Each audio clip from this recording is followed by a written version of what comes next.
Imagina que dentro do seu corpo exista uma montanha-russa. Toda vez que você ingere carboidrato, açúcar, essa montanha-russa sobe muito rápido e quando ela desce, ela despenca. Então, nesse processo de subir rápido e descer rápido, é onde você tem essa sensação do cansaço, da falta de energia, vontade de comer aquele docinho, aquela logo depois do almoço, ou algo que te dê energia porque você está se sentindo muito cansado. O que acontece? Você come. Mas logo depois essa montanha-russa sobe e acaba caindo, e isso fica como um hamster na rodinha. E é aquele ciclo sem fim. Agora eu quero que você imagine um outro cenário. Imagine que a glicose fossem várias balinhas entrando no seu corpo. Toda vez que você come carboidrato, é como se você estivesse jogando um saco de balinha ali dentro. Então vem balinha para tudo quanto é lado. Se você joga essas balinhas de uma vez só, o seu corpo ele precisa correr para organizar toda essa bagunça. Quem que vai ajudar a organizar? A insulina. Ela é esse ajudante. Ela é como se fosse alguém que chega e fala: calma pessoal, tô aqui para organizar. E ela começa a pegar as balinhas aqui e guardar. Pega a balinha ali, pega a balinha lá e vai guardando. Para guardar, nós temos 3 lugares, tá? Fígado, músculo e gordura. Imagina que esses lugares fossem como gavetas para eu guardar essa bagunça toda, essas balinhas.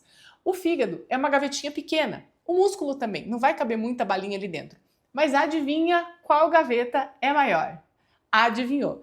E então, quando entra muita glicose de uma vez só, essas gavetas enchem muito rápido, principalmente as menorzinhas, as menores, e a gaveta maior, que é o acúmulo de gordura, é onde vem todo esse excesso. Por isso que ao longo do tempo, acontecendo, o corpo vai contribuindo dessa forma para o aumento da gordura corporal, principalmente a região abdominal. E além disso, tem outro ponto importante. Se o seu corpo precisa produzir insulina o tempo todo, toda hora, para dar conta de organizar essa bagunça toda, desse carboidrato entrando toda hora, ele fica sobrecarregado. E adivinha o que acontece? A resistência insulínica. Você já deve ter ouvido falar sobre isso, que é quando o corpo começa a ter dificuldade de responder a essa insulina. Isso faz com que a glicose fique mais tempo circulando no seu corpo e o corpo precise ainda mais ajudantes, ainda mais insulina. E isso vira um ciclo. Emagrecer começa a ficar difícil a partir desse ponto. E o que fazer para evitar essa montanha-russa? Para que a gente consiga não ter essa oscilação toda, que a gente consiga achatar. Então, ao invés de eu fazer esse pico, eu consigo achatar. É importante eu te avisar que isso eu não tirei fonte vozes da minha cabeça. Isso tudo existe. Um trabalho que estou colocando aqui a referência. Existem livros publicados sobre isso. Eu só estou trazendo dando o meu tom aqui sobre o assunto, tá? Então, essa questão do pico glicêmico, a gente consegue achatar esse pico a partir do momento que você inicia suas refeições pela fibra. Qual que é a ordem correta, Thaís? Fibra, e aqui fibra, entenda-se. Salada, por exemplo, uma chia hidratada, psyllium, exemplos de fibra. Seguido por proteína e gordura. Em terceiro lugar, o carboidrato. E por último, a gente entra com as frutas ou um doce, uma sobremesa eventualmente. Então, respeitando essa ordem correta, eu consigo sim achatar essa curva, diminuir esse pico glicêmico, não recruto tanta insulina, portanto, não favoreço a resistência insulínica e isso, obviamente, favorece o processo do meu emagrecimento. E a pergunta que eu sempre recebo: entendi, mas no final não vai tudo para o mesmo lugar mesmo? Se eu comer tudo, qual que vai fazer a diferença? Porque depois vai tudo para o meu estômago?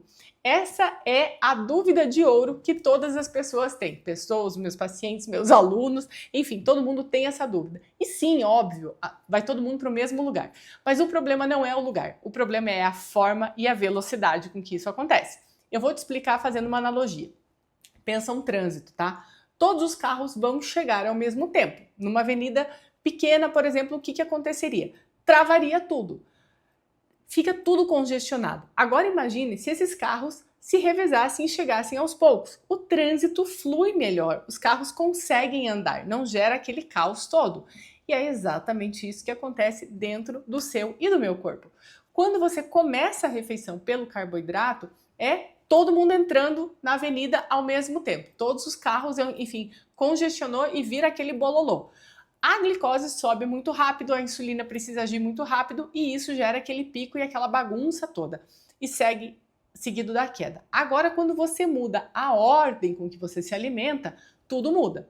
Então, essa estratégia, ela é simples, mas ela é extremamente poderosa, porque essa ordem alimentar, você consegue manter o que você comeria, só que de uma forma mais inteligente. Então, recapitulando com vocês, as fibras, proteínas e gorduras, carboidrato e só no final as frutas e doces eventualmente. O que acontece nesse processo? Os primeiros alimentos funcionam como um anteparo, como um freio, como um amortecedor. Eles fazem com que essa absorção do carboidrato seja mais lenta. Então, quando a glicose entra, ela não sobe de forma brusca, ela vai elevando de uma forma muito mais suave. E isso faz com que a insulina consiga trabalhar de uma forma muito mais eficaz, muito mais equilibrada, sem aquela loucura toda, sem aquele pico e principalmente sem a queda brusca depois. Lembra daquela sensação de fome no meio da tarde, de vontade de dormir, cansaço, vontade de doce? Vem justamente dessa queda. Quando você evita esse pico, essa queda, você começa a sentir o quê?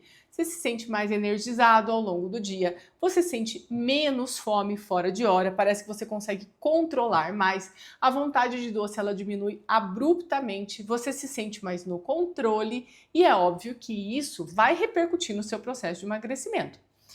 Vou te dar alguns exemplos práticos. Café da manhã. Ao invés de você começar direto com o pão ou até mesmo com a fruta, você começa lá com um copinho com uma chia hidratada na noite anterior, um omeletinho com tomate, por exemplo, e depois você coloca ali a fatia de pão, a fruta, enfim. Na hora do almoço, muito simples, se a gente parar para pensar. Você começa com a salada, porque aí a questão da fibra fica muito mais prático, e logo na sequência, a tua proteína, uma carne, enfim, depois o arroz com feijão, aí a fruta ou a sobremesa. É só a gente pensar nessa ordem que as coisas ficam mais fáceis. No lanche da tarde, por exemplo, ao invés de você comer essa fruta sozinha, come algumas castanhas antes, um iogurte antes. Isso já vai mudar a resposta do seu corpo. Eu tenho paciente que fala, parece que eu como uma maçã e me dá mais fome depois. E aqui é importante deixar muito claro que isso não é sobre proibir alimentos. Eu não acredito nisso, não acredito em, bom e ruim. Não é sobre cortar carboidrato, não estou falando sobre isso, porque eu não gosto de dieta restritiva. É estratégia, é entender o seu corpo, é fazer pequenas mudanças que vão gerar sim um impacto bem significativo. O problema não é o que você come. A gente aprendeu a comer assim, você, todo mundo. Mas quando você começa a mudar essa ordem alimentar, você percebe muito rapidamente que esse ciclo do cansaço, da fome, da compulsão, da culpa, ele acaba mudando significativamente. E isso até não só na questão dos teus sintomas, até nos exames de sangue, por exemplo. Tem paciente que está sempre, às vezes vinha com aquela glicose batendo na trave ali, 102, 110, uma glicada ali 5,6, 5,5, mas a gente começa a ajustar essa questão da ordem alimentar e vem depois com uma glicose, por exemplo, de 90. Thaís, não é, mas é significativo sim, se a gente sair de 102 para 90, claro que é significativo.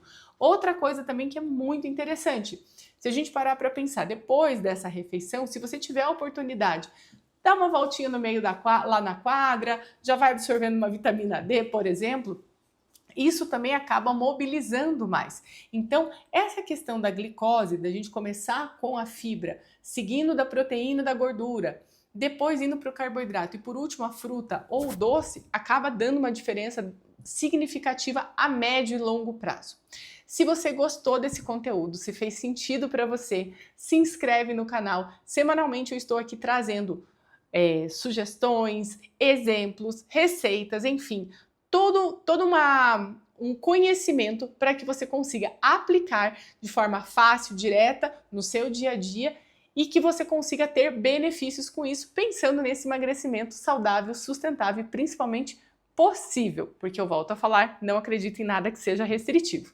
Então se inscreva no canal, ative o sininho para receber as notificações e encaminhe esse vídeo para aquela pessoa que está com aquela glicose no meio ali, 100 e pouco, encaminhe esse vídeo para aquela amiga, aquele amigo que vive querendo um docinho depois do almoço, sente essa vontade para ele entender o que está acontecendo. E se você ficou com alguma dúvida, deixe nos comentários.